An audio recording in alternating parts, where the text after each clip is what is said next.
know that there's harm, is there any interest in the harm or for the labor, or do we add that on, or is that an added factor or a no-go, or just? We can get a little tax here. You can start taxing, and then we'll get that money in that way. The one thing I just wanted to bring up is that we're going to focus on money because we need it, because we deserve it. But what we spent time doing, if you look at all of these recommendations, many of them are not necessarily about money, but about our well-being. It's about senior citizen homes for our seniors. It's about art spaces and watering holes so that we can rebuild community. It's about how do we make safe communities, mental health. How do we have pathways to get our young people all the way to and through college without having to pay for it if you are a citizen of San Francisco, right? So there are so money is important and we deserve it, but I don't want us to get, as a community, to get caught up on that one thing because we are whole people. And just because you give me money doesn't mean that I'm healthy and my well-being is okay, especially when you continue to extract from me, or you continue to put me in communities where I have I'm radioactive things and cancer is hitting my community, and what am I doing with the money once I get $5 million if I'm dead? And I'm dead because we continue to harm our people, we continue to over-police our people. So all these recommendations, as you go through them and see them, look at those that when you go on September 19th, or when you write the board members or the commissioners, what are they called, board members? Yeah. And commissioners, supervisors. When you write your supervisors and reach out to them, that you are specific in what you're asking for. We don't want to go something that's not on all these lists because this came from us. 100% came from community. And if we go and we're saying we're just focused on the money, and they say, psych, we're not going to do that, and we didn't bring up any of these things, we're not going to get that either. So I just want us to money and have your list of and. Yeah. My great-grandfather, he came out here when my great-grandmother, Lillian Ruth Scott, passed away. John Wesley Arnold was my great-grandfather who came out here to California and purchased land. He even had land in Santa Monica and Santa Barbara. And that's how my grandmother got the permission to come to California. So when she came to California at 20, she came to his funeral and then got the will that, all of this property was allotted to her. So she then sent for my aunt and my mother to come out, to be out here with her, and she was out here ever since. But what happened was eminent domain took the land from her, took the properties that she owned in Santa Monica and Santa Barbara, and relegated her to try to own some property here in San Francisco on Stanton Street, which is now known as the area she was on was now known as Pine Street. And so she had that and ended up losing that and moved to Hunters Point, and I was born in 1971 at 150 West Point, and my mother and I, we lived, we had to move around. We were basically homeless until I was about 13, where we lived somewhere stable. I lived at 21 Harbor Road, then we moved to 33 Harbor Road, and that was my whole point up to now until 2005. I went to try to purchase my own home with my wife, who is now my wife, and we are still struggling to hold on to our land and try to keep it as much as we can, and we really are trying to advance things forward for my son, our grandchildren, those different types of things. So with that being said, the concept of reparations, again, it tore families apart. If we think about reparations, what happened, we think about the 80s, how that ball was thrown at our community. It's the same exact thing. In order to repair people, you have to get people, number one, off the addiction, right? Once you pull them off the addiction, then you can actually begin advancing forward to deciding housing and how they're going to live the rest of their lives. And, while I say definitely cut the check before we do anything, let's get a check cut so we can then begin the program, right? That's what I'm saying there. So, the check is really important because, so much has been taken from us that we have not been able to advance ourselves forward in a constantly changing society. We're constantly up against the bar. Once we raise the bar, society's financial events begin to raise up further. So it's like we meet the goal and then they move the goalpost. Something went wrong with the machine. I don't know what happened. We can't cut no checks today. You're gonna have to wait. And then we get kicked out of the spot because we can't pay. So. That's the kind of stuff that we black people have been dealing with, and that's why you see the anger and frustration in a lot of our young people who don't even know what happened.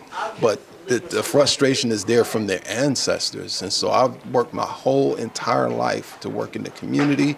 I've been working since I was a teenager, helping teenagers, helping young people, and helping even now, talking with families and helping families to think about things a little different. That is greater than just about a job, right?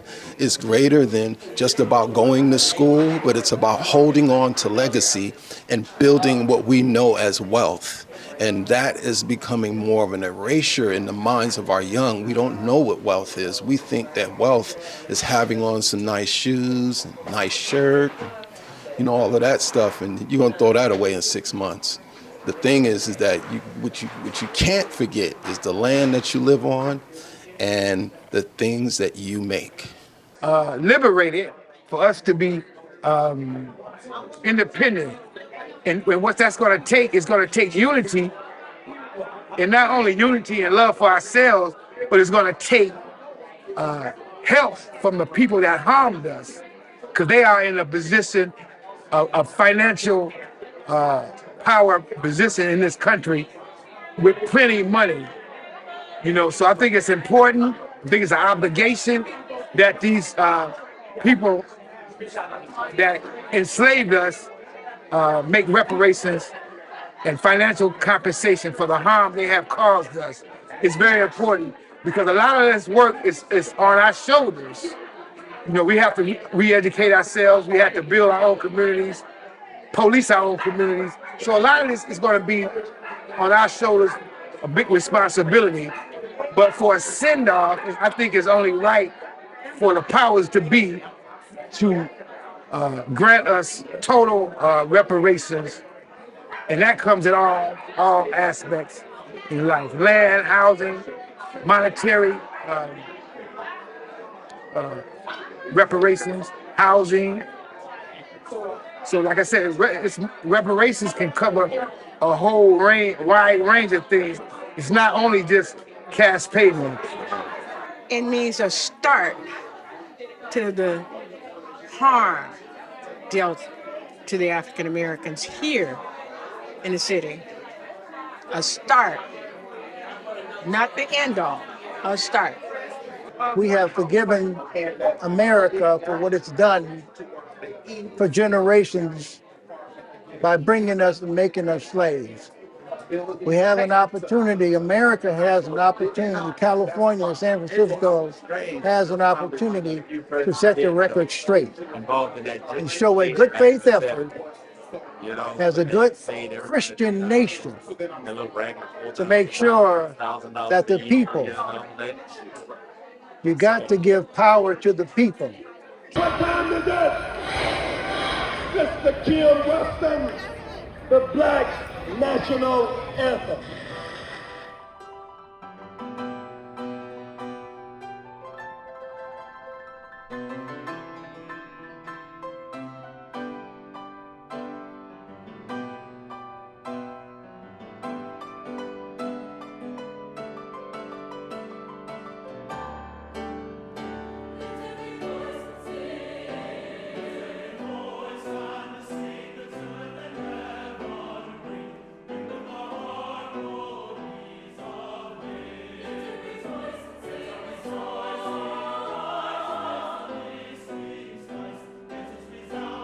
So much deeper than financial, because we're not just financial people, we're holistic people.